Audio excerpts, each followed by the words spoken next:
Hello, RBC 12 biology के अध्याय 10 में आज हम शुरू कर रहे हैं प्रकाश संश्लेषण को प्रभावित करने वाले कारक।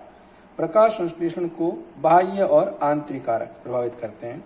बाह्य कारक में प्रकाश है, तापक्रम है, CO2 है, जल है और O2 आते हैं।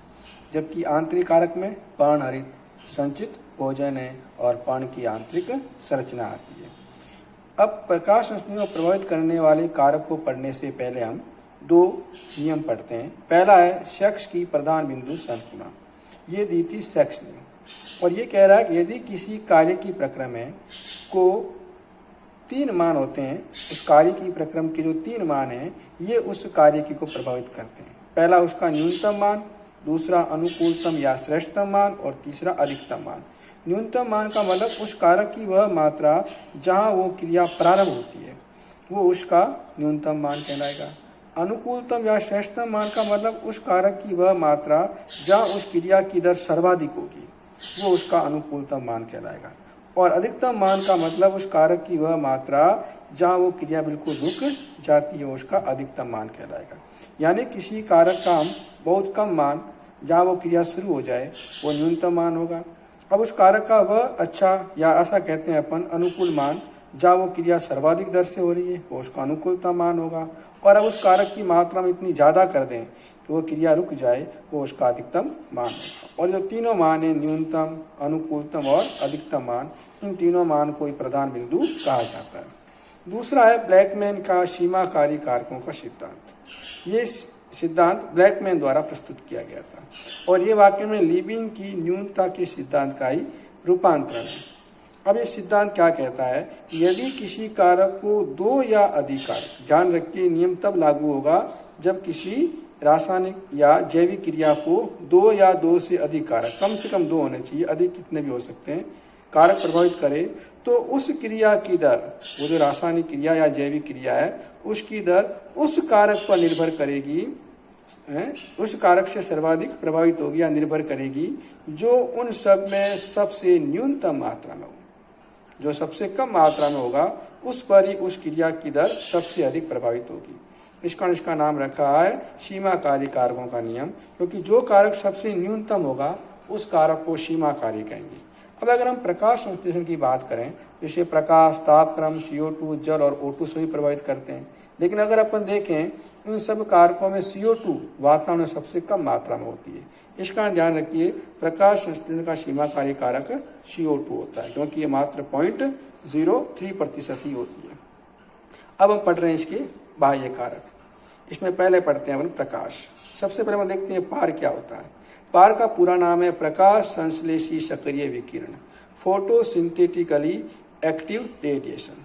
अब ये क्या है? वह विकिरण परास जिस पर प्रकाश संश्लेषण होता है, यानी सूर्य की जो विकिरणें हैं उनका वह परास जिसमें प्रकाश संश्लेषण होता है वह पार कहलाएगा। और पार का मान होता है 400 नैनोमीटर से लेकर 700 नैनोमीटर, यानी इस परास की जो विकिरणें आएगी उसी में ही प्रकाश संश्लेषण होगा। इससे कम परास वाली या इससे अधिक परास वाले प्रकाश संश्लेषण नहीं होता। अब ध्यान रखना, प्रकाश की तीव्रता, मात्रा और गुण, इन तीनों पर प्रकाश संश्लेषण निर्भर करता है। तो प्रकाश की तीव्रता बढ़ाने पर प्रकाश संश्लेषण वृद्धि होगी, लेकिन अगर इसकी उच्च तीव्रता कर दें अपन, बहुत ज़्यादा बढ़ा दें, तो भी प्रकाश संश्लेषण में कमी आएगी। अभी कमी क्यों आएगी?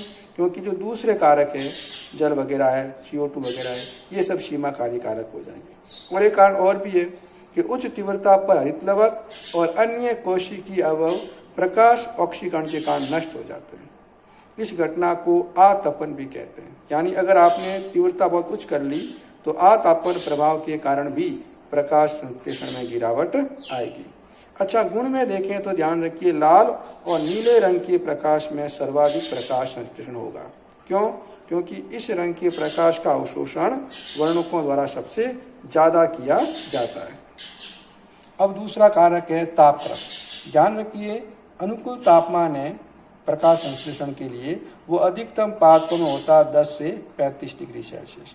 यानी इस ताप परास में अपन वृद्धि करेंगे तो प्रकाश संश्लेषण में वृद्धि होगी। लेकिन C3 पादपों का अनुकूल तापमान 10 से 25 डिग्री सेल्सियस ही होता है। C4 पादपों का 30 से 40 डिग्री सेल्सियस होता है।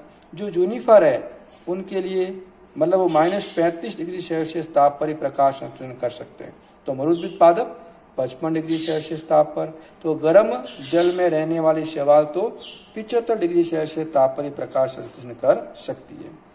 अब ध्यान रखिए, अगर हम अनुकूल तापमान को ज़्यादा कर दें या कम कर दें तो प्रकाश संश्लेषण में कमी आएगी।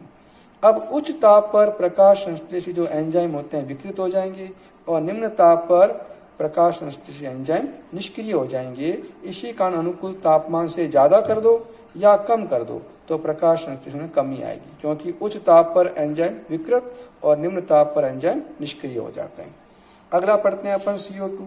तो अपन जानते हैं वायुमंडल में CO2 की सांद्रता 0.03% यानी 300 ppm होती है।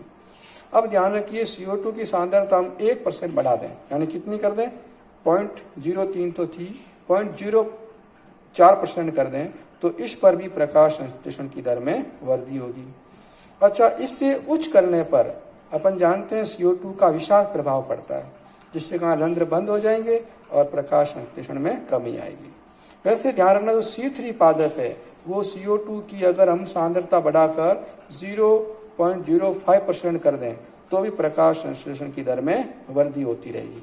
लेकिन जो C4 पादप है वो ध्यान रखना मात्र 0.03% की दर बढ़ने तक ही प्रकाश संश्लेषण की दर में वृद्धि होगी। इससे ज़्यादा करने पर प्रकाश संश्लेषण की दर में कमी आएगी। अब पढ़ते हैं अपन जल। तो ये ध्यान रखिए, पादप जितना भी जल अवशोषित करते हैं उसका मात्र 1% भाग ही प्रकाश संश्लेषण में उपयोग लेते हैं।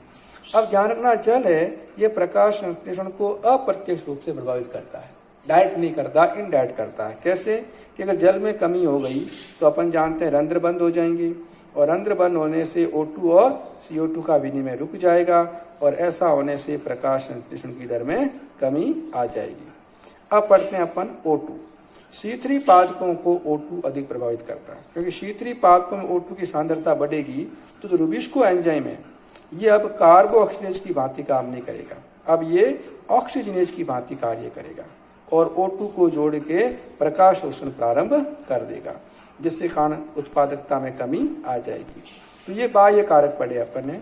अब पढ़ रहे हैं आंतरिक कारक। इसमें पहला है पर्णहरित, और हम जानते हैं जो प्रकाश ऊर्जा का अवशोषण है वो पर्णहरित ही करता है। तो पर्णहरित के प्रकाश संश्लेषण समानुपाती होगा, जितना ज़्यादा होगा पर्णहरित प्रकाश संश्लेषण उतना ही अधिक होगा। अगला पढ़ते हैं संचित भोजन की मात्रा। तो जो प्रकाश संश्लेषण का अंतिम उत्पाद है यानी जो स्टार्च है, ये स्टार्च के रूप में भोजन पादपों में संचित होता रहेगा। तो इस स्टार्च की मात्रा बढ़ेगी, यानी भोजन संचित भोजन की मात्रा बढ़ेगी तो प्रकाश संश्लेषण में कमी आएगी। लेकिन अगर ये संचित भोजन यानी स्टार्च है वो अन्य अंगों में चला गया तो प्रकाश संश्लेषण में पुनः वृद्धि हो जाएगी। और अंतिम है पर्ण की आंतरिक संरचना। इसमें डिपेंड करता है कि पर्ण पर रंध्रों की संख्या क्या है, उनका वितरण कैसा है, रंध्रों की संरचना क्या है, खुले और बंद रंध्र की प्रतिशत मात्रा क्या है, पर्णहरित की मात्रा क्या है, ये सब भी प्रकाश संश्लेषण को प्रभावित करते हैं। तो ये हमने अध्याय 10 पढ़ा। आशा करते हैं आपको समझ में आया होगा। धन्यवाद।